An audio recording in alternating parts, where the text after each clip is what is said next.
Квяцістае адзенне, яркія пацеркі і ўсмешкі. З усіх канцоў вёскі жанчыны розных узростаў паступова сцякаюцца да цэнтра. Такое ў вёсцы Стаўбун адбываецца раз на год у праваслаўнае свята Узнясення Гасподняга. Вытокам абраду прынята лічыць момант заснавання вёскі. Гэта 18 стагоддзе. Але навукоўцы лічаць карані значна глыбей у дахрысціянскіх часах. Паводле слоў мясцовых старажылаў традыцыя ні разу не прерывалася.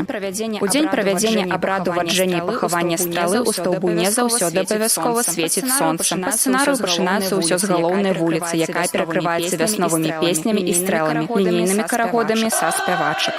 Прыбраным строем шэсце працягваецца праз усю вёску, спяваючы традыцыйныя песні. Па ходзе да калоны далучаюцца новыя удзельнікі. Хто не ведае слоў, дапамагае вадзіць карагоды. Дзесяткі гасцей з розных рэгіёнаў прыязджаюць сюды, каб убачыць і адчуць атмасферу мясцовага абраду пахавання стралы. А жыхары вёскі і не супраць. Яны заўсёды з вялікай любоўю і цеплынёй прымаюць гасцей. Падзяліўшыся на шэрэнгі і ўзяўшыся за рукі, жанчыны і мужчыны накіроўваюцца да жытняга поля. Песні не змаўкаюць. На полі зноў збіраюцца ў велізарны карагод. Звонкія ўскрыкі, залівісты смех суправаджаюць падрыхтоўку да новага этапу абраду, непасрэдна пахавання стралы. Пасля такіх слоў жыта павінна ўрадзіцца. Любімая частка маладых дзяўчат качанне ў жыце для зарады здароўя ад маці зямлі. Праўда, людзі дасведчаныя кажуць, што ў даўнія часы ў абрадзе важна было спалучэнне мужчынскага і жаночага пачатку. Менавіта хлопцы павінны былі незаўважна падкрасціся і злёгку штурнуць дзяўчат. Астатнія жанчыны не ўпусцілі магчымасці нарваць каласкоў.